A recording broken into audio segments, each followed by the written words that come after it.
ஆசீர்வாத தடையை துரத்துங்கள் என்ற ஒரு டாப்பிக்கில் நான் உங்களோடு பேச போகிறேன். தொடர்ந்து தடைகளை பற்றி தான் பேசிட்டு வரோம். தடைகளை தகர்க்கிற தேவன் உங்களோடும் என்னோடு இருக்கிறாரு. தடைகளை நீக்கி போடுகிறவர் நம்மோடு கூட இருக்கிறாரு. அப்போது ஏன் இந்த ஆசீர்வாத தடை? நான் ஒவ்வொரு நாள் வாசிக்கிற வசனம் என்னாகும் 24:24 படி இஸ்ரவேலை ஆசீர்வதிப்பது தான் கர்த்தருக்கு பிடிக்கும், பிரியம் அப்படின்னு சொல்லப்பட்டிருக்குது. ஆபிரகாம் சொன்னார், நான் உன்னை ஆசீர்வதித்து உன்னை பெருகவே பெருக பண்ணுவேன்னு கர்த்தர் சொன்னார். இப்படி ஆசீர்வாதத்தை குறித்த ஆசீர்வாத வாக்குத்தத்தங்கள் நிறைய பைபிளில் இருந்தோம். எனக்கு மட்டும் ஏன் இந்த போராட்டம், எனக்கு மட்டும்தானே இந்த போராட்டம் அப்படின்னு புலம்பி சோர்ந்து போன தேவ பிள்ளைகளுக்காக தான்.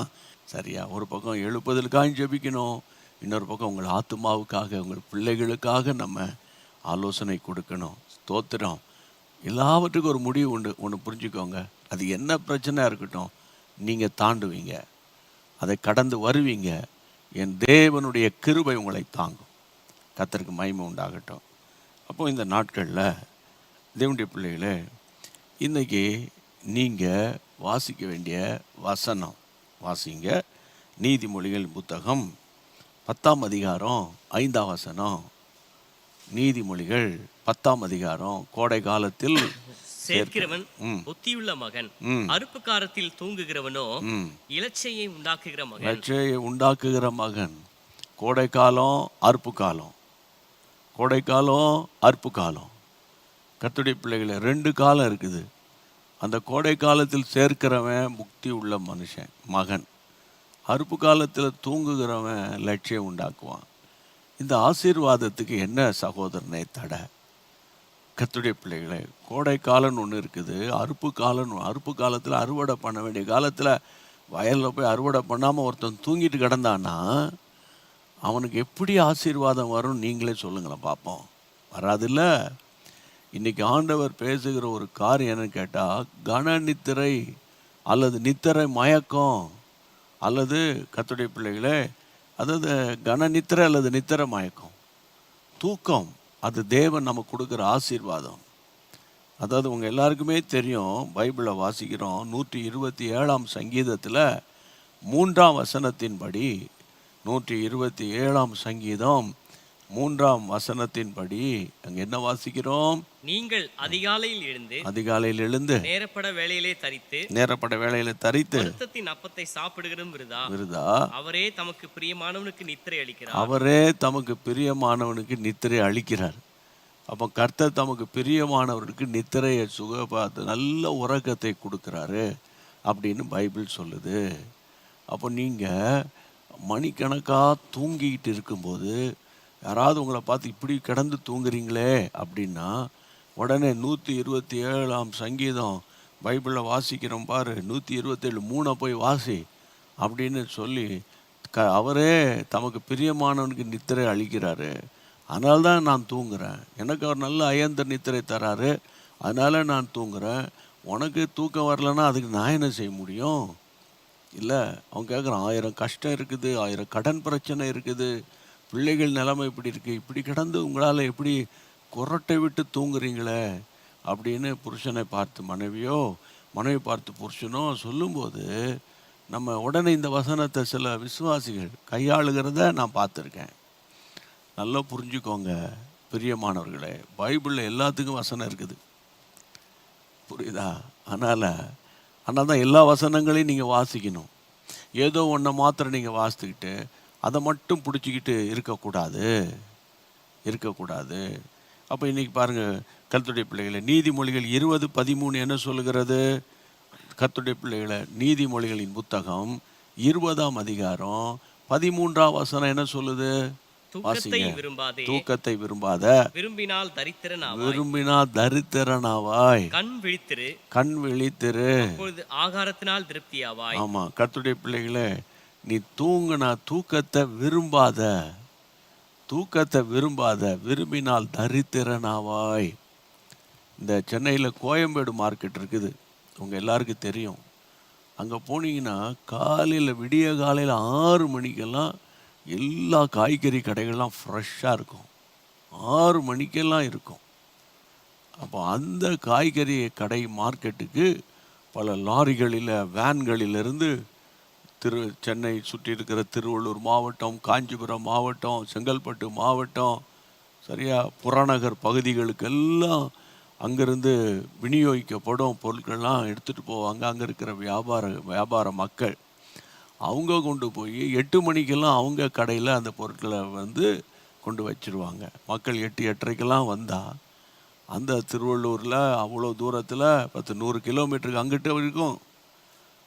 இப்போது கோயம்பேடு மார்க்கெட்டில் இருக்கிறவங்க எத்தனை மணிக்கு எழும்புவாங்க அப்படின்னா, அதிகாலை 3 மணி 3:30 மணிக்கு எழும்புவாங்க.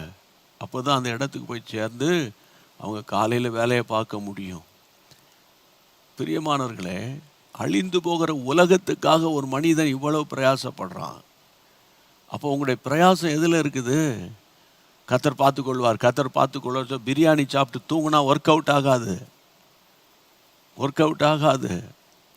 இன்றைக்கு நான் உங்களை பார்த்து பாரத்தோடு சொல்கிறேன், பிரியமான தேவனுடைய பிள்ளைகளை, இந்த நாட்களில் இந்த வசனங்களை தான் நீங்கள் படிக்கணும். நீதிமொழிகளின் புத்தகம் 23:21, நீதிமொழிகள் புத்தகம் 23:21 வாசித்து பாருங்க. குடியனும் போஜன பிரியனும் தரித்திரர் ஆவார்கள். தூக்கம் கந்தையை உடுத்துவிக்கும். தூக்கம் கந்தையை உடுத்துவிக்கும். தூக்கம், அதாவது கர்த்தருடைய பிள்ளைகள், இந்த தூங்கின ஆட்கள் நிறைய பேர் லைஃப்பில் அவங்க இருக்கிற ஆசீர்வாதத்தெல்லாம் இழந்து கடைசியில் உடுத்துவது கூட நல்ல ஒரு துணிமணி இல்லாத அளவுக்கு போனதை நீங்கள கூட பார்த்துருப்பீங்க. தூக்கம் அதிகாலையில் தேடுறவன் என்னை கண்டடைவான். விசுவாசிகளை நல்லா கவனிக்கணும். காலையில் 4 மணிக்கு எழும்பி 5 மணிக்கு ட்ரெயினை பிடிச்சி 7 மணிக்கு போய் ஆஃபீஸில் இறங்குற அந்த குணம் நம்ம எல்லாருக்கும் இருக்குது. ஆசிரியர்களுக்கு சொல்கிறேன், 8:30 மணிக்கு போய் சைன் பண்ணலன்னா அவ்வளோதான். எங்களுடைய ஹெட்மாஸ்டர் ஒரு மாதிரி ஆள், எங்கள் டிஓ சிஓ அவ்வளோதான் அப்படின்னு பேசுகிறீங்கள. அப்போ இன்றைக்கு நான் கர்த்தருடைய நாமத்தினால சொல்கிறேன், அதாவது தூக்கம் நிறைய பேர் லைஃப்பில் தரித்திரத்தை கொண்டு வருகிறது, நிறைய பேருடைய வறுமையை கொண்டு வருகிறது. அளவு கடந்த தூக்கம் வேணும். அதாவது மருத்துவ ரீதியாகவே குறைஞ்சபட்சம் 8 மணி நேரம் தூங்கணும். அது நல்லது. நான் அதை பற்றி நான் சொல்லவில்லை. ஆனால் தேவனுடைய பிள்ளைகளை, பெரிய பெரிய அரசியல் தலைவர்கள், பிரைம் மினிஸ்டர்ஸ், அந்த மாதிரி பிரசிடெண்ட், இந்த மாதிரியெல்லாம் பெரிய அதாவது முதல்வர்கள்லாம் 3 மணி நேரம் 4 மணி நேரம் கூட அதிகமாக தூங்க மாட்டேங்கிறாங்க. அவ்வளோ பிஸியாக ஒர்க் பண்ணுறாங்க நாட்டுக்காக, நாட்டின் காரியங்களுக்காக. அப்போ தான் அவங்களால நிர்வகிக்க முடியும் பாருங்கள். அப்போ இன்றைக்கி நான் உங்களை பார்த்து என்ன சொல்கிறேன்னு கேட்டால், கர்த்தருடைய பிள்ளைகளை, சோம்பேறியாக ஒருத்தன் கிடந்தான்னா அவன் லைஃப்பில் முன்னேறவே முடியாது. அதை நான் உங்களுக்கு ஆணித்தரமாக அடித்து சொல்கிறேன். பேச்சு என்னமோ வாய் சவடால்னுவாங்க தமிழில். கர்த்தர் அதை தருவார், இதை தருவார், அதை தருவார் பேசலாம். ஆனால் அவன் லைஃப் ஒரு இன்ட்ரெஸ்டிங்காக இருக்காது. கர்த்தருடைய நாமத்தினால சொல்கிறேன், ஒவ்வொருவருடைய வெற்றிக்கு பின்னால் ஒரு ரகசியம் இருக்கும். ஆண்டவருக்கு தோத்திரம். தமிழ் உலகத்தில் சாம் ஜெபத்துரை அண்ணனை மாதிரி புத்தகம் எழுதின ஆளே கிடையாது. இனி பிறப்பாங்களோ இல்லையான்னு எனக்கு தெரியாதுப்பா. ஆனால் அந்த மாதிரி ஒருத்தனால் இன்றைக்கி புத்தகம் எழுத முடியுமான்னா அதை நான் என்ன சொல்கிறேன்னா, கிருபை இருந்தால் முடியும். ஆனால் அவங்க எப்படி எழுதுனாங்கன்னு நீங்கள் பார்க்கணும். இரவும் பகலும் அதே எண்ணமாக. அதனால தான் இத்தனை புத்தகங்களை எழுதின ஒரு சகாப்தம் கர்த்தரின் எழுத்தாணி அண்ணன் சாம் ஜெபத்துரை அவர்கள். காரணம் பிரயாசம். கடைசி நாள் மருத்துவமனைக்கு போகும்போது கூட இந்த ஒரு 2 பேராகிராஃப் எழுதிட்டு வரேன் அப்படின்னு சொன்ன ஒரு தேவ மனிதர்.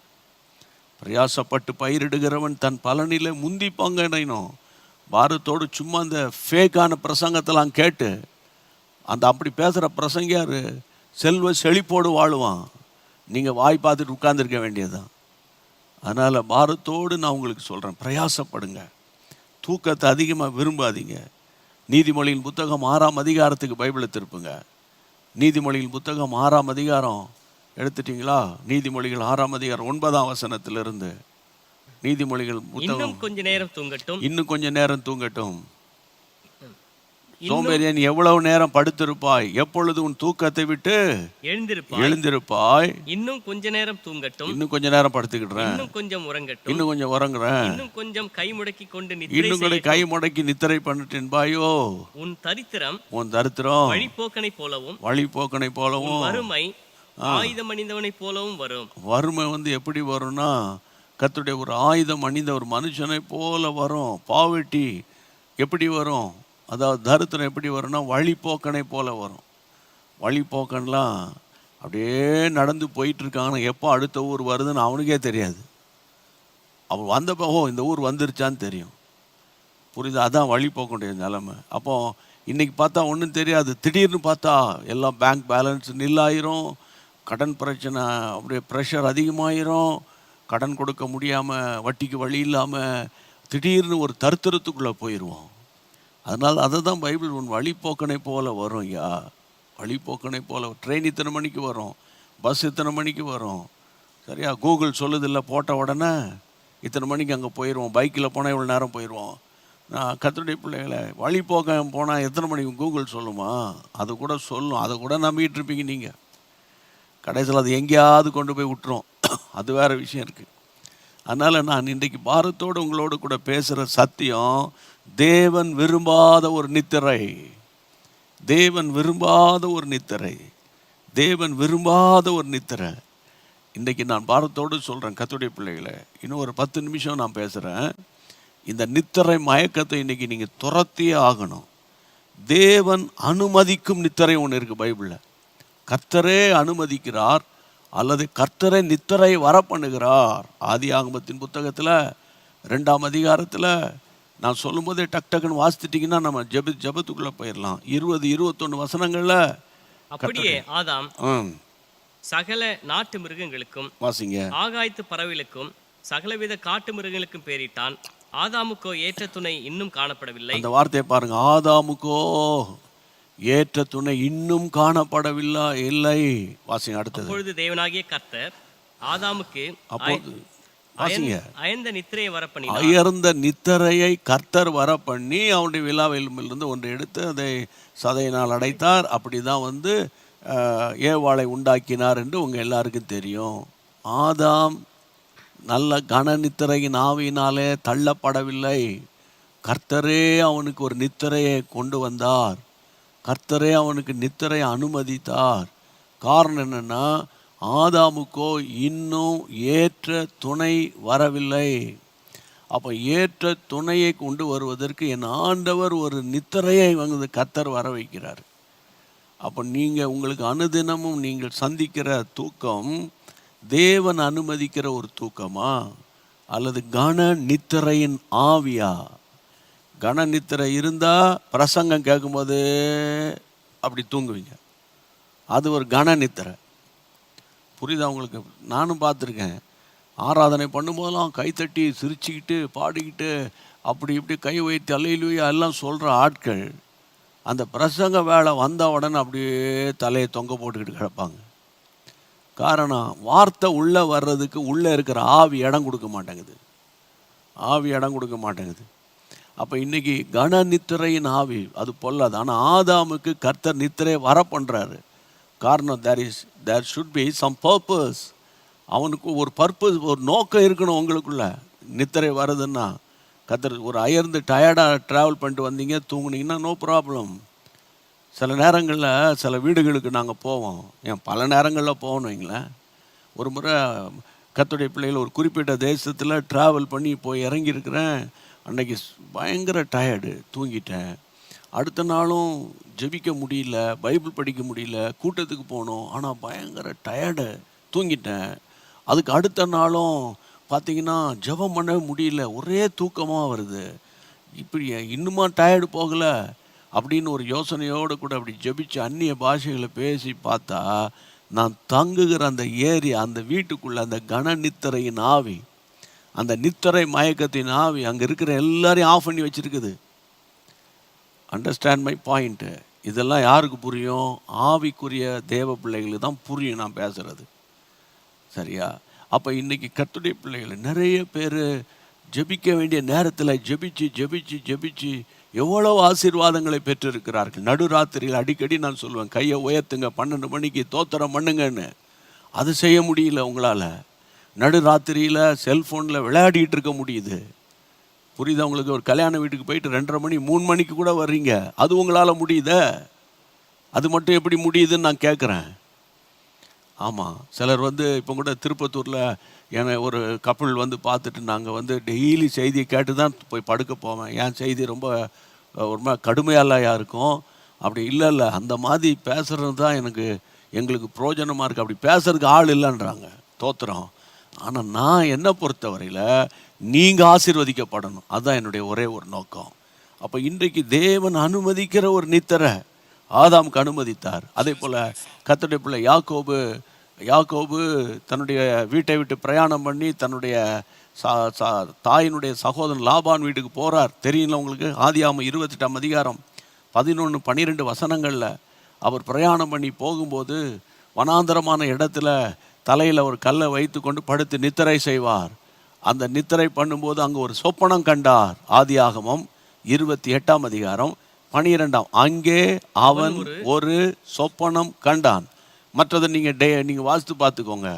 அதாவது தேவன் அனுமதிக்கிற நித்திரையில் இந்த மாதிரி ஆசீர்வாதங்கள் உண்டு. தேவன் அனுமதிக்கிற நித்திரை. அப்போ யாக்கோபுக்கு அங்கே பெரிய சொப்பனம் வருது. தேவ தூதர்கள் ஒரு ஏணியை பார்க்குறாரு. மேலே ஏறுறாங்க, கீழே இறங்குறாங்க, ஏறுறாங்க, இறங்குறாங்க. அந்த ஏணிக்கு மேலாக கர்த்தர் நிற்கிறாரு. ஆண்டவர் பேசுகிறாரு, மறுபடியும் உன்னை இந்த தேசத்துக்கு கொண்டு வருவேன் கர்த்தர் சொன்னார். புரியுதா? இது தேவனுடைய வீடே அல்லாமல் வேறு அல்ல, இது வானத்தின் வாசல் அப்படின்னு நாங்கள் ஒரு பெயர் வைக்கிறாரு. திரும்பி வரும்போது அந்த இடத்தை அவர் சந்திக்கிறாரு. இதெல்லாம் பைபிளில் இருக்குல்ல. அதுக்கு தேவன் அனுமதித்த ஒரு நித்திரை. தேவன் அனுமதிக்காத நித்திரை எது தெரியுமா? பைபிளில் வாசிங்க. மத்தேயு எழுதின சுவிசேஷம் 26ஆம் அதிகாரம். மத்தேயு எழுதின சுவிசேஷம் 26:40. 26:40 மேத்யூ சாப்டர். அவர் சீஷரிடத்தில் வந்து அவர்கள் நித்திரை பண்ணுகிறதை கண்டு பேதுருவை நோக்கி நீங்கள் 1 மணி நேரமாவது என்னோடு கூட விழித்திருக்க கூடாதா? நீங்கள் சோதனைக்குட்படாதபடிக்கு விழித்திருந்து ஜெபம் பண்ணுங்கள். 1 மணி நேரம் கூட நீ தூங்காம ஜெபிக்க முடியாதாயா? சோதனைக்கு உட்படாதபடிக்கு எழும்பி விழித்திருந்து ஜெபம் பண்ணு. ஆவி உற்சாகம் உள்ளது, மாம்சம் பலவீனமானது என்று ஆண்டவர் சொல்கிறாரு. அப்போ கவனிங்க, கெத்செமனே தோட்டத்துக்கு தம் சீடர்களை கொண்டு போனதின் நோக்கம் இயேசுவின் இருதய பாரத்தை புரிந்து கொண்டு ஜெபம் பண்ணுவார்கள் என்று நம்பி தான் கர்த்தர் கூட்டிகிட்டு போனார். நல்லா புரிஞ்சுங்க. உங்களுக்கு தேவைன்னா கண்ணை விழித்து ஜெபம் பண்ணுறீங்க. அதான் சபைக்கு ஒரு தேவை இருக்குது, கண்ணை விழித்து ஜெபம் பண்ணுறீங்களா? உங்கள் பையனுக்கு ஒரு பிரச்சனைனா கண்ணை திறந்து நைட் ப்ரேயரில் உட்காந்து ஜெபம் பண்ணுறீங்க. அல்லது தேசத்தில் இந்த மாதிரி பிரச்சனை இருக்குது, அப்போ உங்களால் ஜெபிக்க முடியுதா? ஆண்டவராக இயேசு சொல்லுகிற வார்த்தை பாருங்கள். அந்த மத்தேயு 26:38 26 மத்தேயு எழுதின சுவிசேஷம் 26:38. அப்பொழுது அவர், என் ஆத்துமா மரணத்துக்கு ஏதுவான துக்கம் கொண்டு இருக்கிறது, நீங்கள் இங்கே தங்குங்க, என் கூட விழித்திருங்க என்று ஆண்டவர் சொல்கிறார். I need prayer partners. ஆண்டவராக இயேசுவுக்கு ஜெபிக்கிற தேவ பிள்ளைகள் தேவைப்படுறாங்க. அவருடைய மரணத்துக்கு ஏதுவான துக்கமா, அவருடைய ஆத்துமா மரணத்துக்கு ஏதுவான ஒரு துக்கத்தில் இருக்குது. அந்த துக்கத்தை போய் அவிசுவாசிக்கிட்ட, ஒரு சாதாரண விசுவாசிக்கிட்ட போய் ஷேர் பண்ண முடியாது. உங்களை தான் 3 வருஷமாக உங்களை என் கூட வைத்திருந்தேன். நீங்கள் எங்கள் கூட ஜெபிக்காமல், பாஸ்டர்ஸ் தான் பேசுகிறேன், பிஷப்மார்களுக்கு பேசுகிறேன், இவாஞ்சலிஸ்ட்டுக்கு பேசுகிறேன், சரியாக தூங்காமல் கொள்ளாமல் அந்த ஞாயிற்றுக்கிழமை மாத்திரம் போய் ஆராதனை நடத்தி வந்துட்டு மாதம் சம்பளம் வாங்குகிற அந்த ஆட்களுக்கு நான் பேசுகிறேன். இரவு ஜெபம் நடத்த நிறைய ஊழியர்களுக்கு இன்றைக்கு மனமில்லை. அப்போ நம்ம மற்றவங்களையே சொல்லிகிட்டு இருக்க வேண்டாம். உங்கள் ஆத்துமாவுக்கு நீங்கள் தான் உத்தரவாதம்.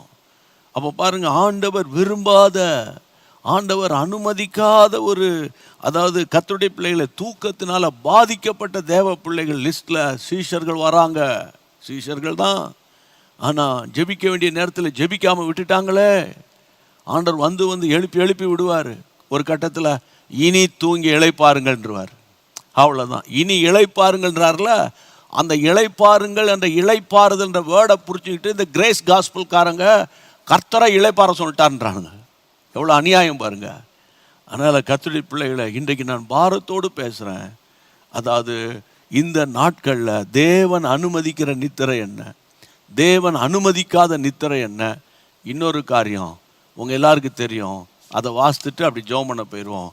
அடுத்தது கர்த்தர் நியாயாதிபதிகள் 16ஆம் அதிகாரத்தில், ஆமென், ஜட்ஜஸ் சாப்டர் 16:1-6, 14ஆம் வசனத்தில், 14ஆம் அப்படியே வசனத்தில் அவன் செய்து அவைகளை ஆணியடித்து மாட்டி, சிம்சோனே, பெலிஸ்தர் உன்மேல் வந்து விட்டார்கள், சிம்சோனே வந்துட்டாங்கங்கிறா. அவன் நித்திரை விட்டு எழும்பி, அவன் நித்திரை விட்டு எழும்பி நெசவு ஆணியையும் நெசவு ஆணியையும் நூல் பாவையும் கூட பிடுங்கி போட்டு கொண்டு போனான். நல்ல கவனிங்க. இப்போ சிம்சோன் தூங்கிக்கிட்டு இருந்தவர் தெளிலாளின் சத்தத்தை கேட்ட உடனே அவன் சாதாரண தூக்கி எறிஞ்சிட்டு அவன் பாட்டுக்கு போயிட்டான். அது பைபிளில் 14:20 பாருங்க, 20ஆம் வசனம்.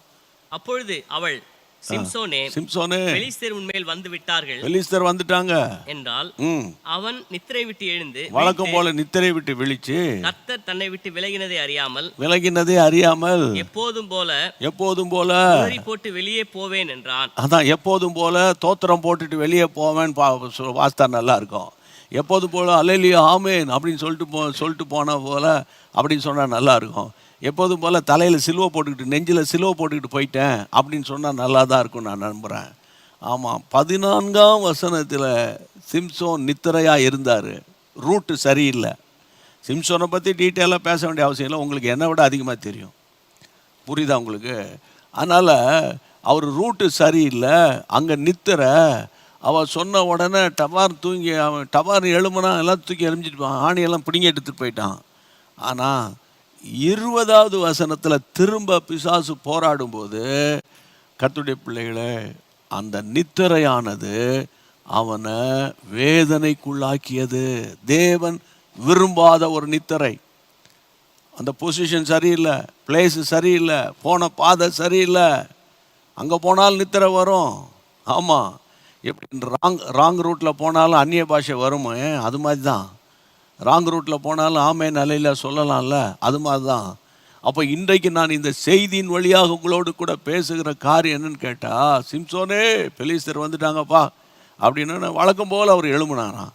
ஆனால் கர்த்தர் தன்னை விட்டு விலகினதை சிம்சோன் அறியாதபடிக்கு நித்திரை பண்ணுகிறான். தேவன் விரும்பாத ஒரு நித்திரை.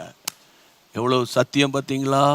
அதனால தான் ரோமருக்கு எழுதின நிருபம் வாசிப்போம், ஜெபிப்போம்.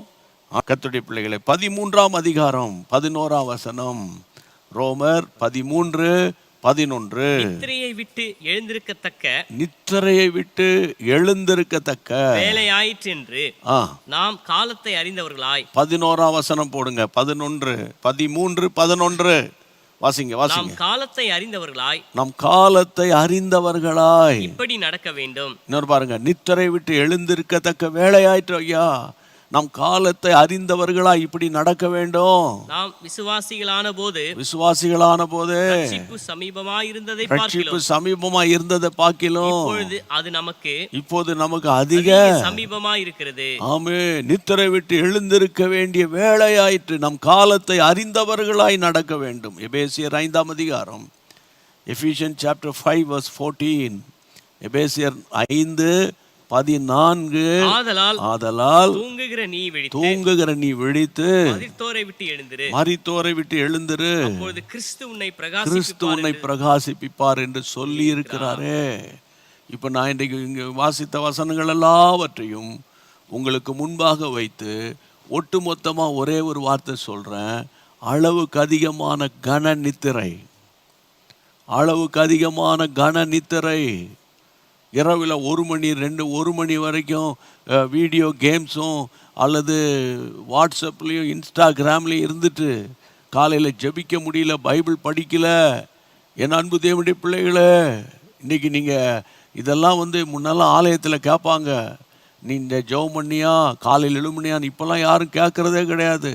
நீ விசுவாசிகளாக இருக்கிறனே உங்கள் பாஸ்டருக்கு தெரியாது. சில இடங்களில் கேட்டால் சொல்கிறாங்க, ஆமாம் அப்படியா, எனக்கு தெரியாத, நீங்கள் வர்றீங்களாமே எங்கள் சபைக்கு அப்படிம்பாங்க. அது ரொம்ப பெருமையாக சொல்லுவாங்க. ஆனால் பெரிய பெரிய மெகா சர்ச்சஸ் இருக்குது. அது எல்லா பாஸ்டரால் எல்லாரையும் பார்க்க முடியாது. அது ஏரியா பாஸ்டர்ஸ்னு வச்சுருப்பாங்க, அவங்களுக்கு அது தெரியும். ஏரியா பாஸ்டருக்கே தெரிலன்னு வைங்க, அப்போ ஏதோ ஒரு தெரியாத இடத்துல நீங்கள் போய் உட்காந்துட்டு வரீங்கன்னு அர்த்தம். நீங்கள் சர்ச்சில் இன்வால்வ் பண்ணலன்னு அர்த்தம், அல்லது உங்கள் பாஸ்டர் உங்களோட இன்வால்வ் பண்ணலன்னு அர்த்தம். சரிங்களா? எல்லாருக்கும் பொதுவாக தான் நான் சொல்லணும். அதனால் என் அன்பு தேவனுடைய பிள்ளைகளே, சென்னையில் பாஸ்டர் மோகன் இருக்கிறாங்க, 30,000 விசுவாசிகள். ஆனால் அவங்க சொல்லுவாங்க, இன்றைக்கி நீங்கள் வரல இல்லை அப்படின்னு கேட்பாங்க, வரல இல்லைன்னு கேட்பாங்க. கரெக்டாக பார்த்துருவார் பாஸ்டர், தெரியும் அவங்களுக்கு. அதான் பாஸ்டரு, அதான் பாஸ்டரு. புரியுதா உங்களுக்கு? என் அன்பு தேவனுடைய பிள்ளைகளை, இந்த நாட்களில் உங்கள் ஆத்துமாவுக்கு உத்தரவாதம் பண்ணுகிறவங்க தான் ஊழியக்காரங்க. அதனால் ஊழியக்காரர்கள் ஆத்துமாக்களுக்காக ஜெபிக்கிறவங்களாக இருக்கணும், ஆத்துமாக்களுக்கு உத்தரவாதம் பண்ணுகிறவர்களாக இருக்கணும். கர்த்தருக்கு மகிமை உண்டாகட்டும். என்கிட்ட யாராவது வந்து ஒரு காணிக்கை தந்தா நான் கேட்பேன், எதுக்காக இந்த காணிக்கை தருகிறீர்கள்? உடனே அதை எழுதிக்கிடுவேன். ஓ, இதுக்காக, மிஷின்ஸுக்காக, அல்லது பார்க்கிங் லேண்டுக்காக, ஏழைகளுக்காக, அல்லது டியூஷன் ஃபீஸ் கட்டணும், அப்படி அதுக்காக. உடனே அதை எழுது, அதுக்காக நாங்கள் செலவு பண்ணுவோம். ஏன்னா ஒவ்வொரு பைசால உண்மையாக இருக்கணும். ஆமென். அதுக்கு வரவு வைத்து அதுக்குரிய பில்லை ப்ரிப்பேர் பண்ணணும். அதுதான் கர்த்தர் நம்மிடத்தில் எதிர்பார்க்கிறது. சோர்ந்து போகாதீங்க, எல்லாம் ஜெபம் பண்ணலாமா? அப்போ ஆண்டவரே ஆண்டவரே இந்த நைட் ப்ரேயரில் முன்னெல்லாம் வந்து நல்ல நைட் ப்ரேயர் அட்டன் பண்ணேன். இப்போல்லாம் 10:30 மணி 11 மணி வந்தாலே இந்த கன நித்திரை நாவி என்னை பாடுபடுத்துது, அப்படி ஜெபிக்கிற சிலரை பார்க்குறேன். கர்த்தருடைய நாமத்தினால் ஆண்டவர் எல்லா கன நித்திரை நாவியை துரத்துகிறோம். ஆமேனப்பா. மிட் நைட் ப்ரேயர் பண்ணணுன்ற 12 to 12:30 கையை உயர்த்தி பிள்ளைகளுக்காக நான் ஜெபிக்கணுன்றவங்க அப்படியே கையை வைத்து ஸ்தோத்திரம் பண்ணுங்க, ஸ்தோத்திரம் பண்ணுங்க, ஸ்தோத்திரம் பண்ணுங்க, ஸ்தோத்திரம் பண்ணுங்க, ஸ்தோத்திரம் பண்ணுங்க. ஸ்தோத்திரம், ஸ்தோத்திரம், ஸ்தோத்திரம், ஸ்தோத்திரம், ஸ்தோத்திரம், ஸ்தோத்திரம் ஆண்டவரே, ஸ்தோத்திரம் ஆண்டவரே. அந்த மிட் நைட் ப்ரேயர் வாரியராக நான் ஜாயின் பண்ணணும். மிட் நைட் ப்ரேயர் வாரியராக 11:30 to 12:30 நான் ஜாயின் பண்ண போகிறேன்றவங்க, ஆமென், ஸ்க்ரீனில் இருக்கிற அந்த நம்பருக்கு ஒரு மெசேஜ் அனுப்பிட்டு அப்படியே கையை வைத்து ஸ்தோத்திரம் பண்ணுங்க. ஸ்தோத்திரம், ஸ்தோத்திரம், ஸ்தோத்திரம், ஸ்தோத்திரம், ஸ்தோத்திரம், ஸ்தோத்திரம், ஸ்தோத்திரம், ஸ்தோத்திரம், ஸ்தோத்திரம், ஸ்தோத்திரம். சோர்வு, அசதி, ஆண்டவரே எதிர்மறையான சிந்தனை, ஆண்டவரே எல்லா விதமான எதிர் வல்லமையை முறியடித்து பைபிளை ரீட் பண்ணி மெடிடேட் பண்ணி காலையில் தியானிக்கிற ஒரு அபிஷேகத்தை எனக்கு நீங்கள் தரும்படி நாங்கள் உண்மை ஸ்தோத்திரம் பண்ணுறோம். எல்லாரும் ஸ்தோத்திரம் பண்ணுங்க, ஸ்தோத்திரம் பண்ணுங்க. ஆண்டவரே, ஆசீர்வாதத்துக்கு இடைஞ்சல் கன நித்திரை, அது தரித்திரத்தை கொண்டு வரும். வழிப்போக்கனை போல அந்த தரித்திரம் வந்துடும். ஆண்டவர் ஆயுதம் அணிந்தவனை போல வரும் அப்படின்னு சொல்லியிருக்கப்பா. இன்றைக்கு நீர் ஆண்டவரை அனுமதிக்கிற நித்திரை, நீர் விரும்பாத நித்திரை, ஆண்டவரை இப்படி ஊழியர்கள் நித்திரையினால பாதிக்கப்பட்டு விழுந்து போன சூழ்நிலை எல்லாவற்றையும் வேகமா ஒரு 35 நிமிஷத்துல நாங்கள் தியானிக்க எங்களுக்கு பாராட்டின இந்த நல்ல நாளுக்காக உமக்கு ஸ்தோத்திரம்.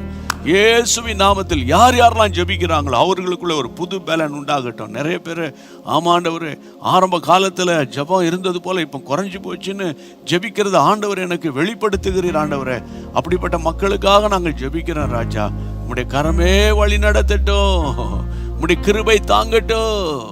கர்த்தர் மட்டும் நடத்தினீரே. எங்களுடைய YouTube family, Jesus meet ministry சம்பந்தப்பட்ட 9 வகையான ஜெப இயக்கத்தில் இருக்கிற பிள்ளைங்க மற்றும் ஊழியத்தை நேசிக்கிற பிள்ளைங்க எல்லாருக்காக நாங்கள் உம்மை ஸ்தோத்திரம் பண்றோம். கிருபை மட்டும் தாங்கட்டும். ஆண்டவரே, ஆசீர்வாதத்துக்கு தடையா இருக்கிற இந்த பொல்லாத கன நித்திரையின் ஆவியை வீடுகளை விட்டு வெளியே போ, அவன் சரீரத்தை விட்டு வெளியே போ என்று அதட்டி நாங்கள் ஜெபிக்கிறோம். இந்த ஜெபத்தை கேட்டதுக்காக ஸ்தோத்திரம். இயேசுவின் நாமத்தில் பிதாவே, ஆமென். ஸ்தோத்திரம். நிறைய பெற்றோர்களிடத்திலிருந்து என் பிள்ளைகளுக்கு ஃபீஸ் கட்டணும், நோட்டு புக்கு வாங்கணும், யூனிஃபார்ம் வாங்கணும், நாங்கள் கஷ்டப்படுறோம், இந்த வருமானத்தை வச்சு ஒன்றும் செய்ய முடியல என்ற பிள்ளைகளுக்கு உதவி செய்யறதுக்கு கர்த்தர் வாசலை திறக்கும்படி ஸ்தோத்திரம் பண்ணுங்க எல்லாரும். ஆண்டவரே, ஸ்தோத்திரம் ஆண்டவரே, ஸ்தோத்திரம், ஸ்தோத்திரம் ஐயா, ஸ்தோத்திரம் ஐயா, ஸ்தோத்திரம், ஸ்தோத்திரம், ஸ்தோத்திரம். கர்த்தர் எங்கள் ஜெபங்களெல்லாம் கேட்டு கரம் தொடர்ந்து வழி நடத்தட்டும். உமக்கே மகிமை உண்டாகட்டும். ஆமென். எல்லாரும் சேர்ந்து கைகளை உயர்த்தி சொல்லுவோம். என் ஆத்துமாவே கர்த்தரை ஸ்தோத்திரி, என் முழு உடமை பரிசுத்த நாமத்தை ஸ்தோத்திரி, என் ஆத்துமாவே கர்த்தரை ஸ்தோத்திரி. கர்த்தர் செய்த சகல உபகாரங்களை மறவாதே. ஆமென்.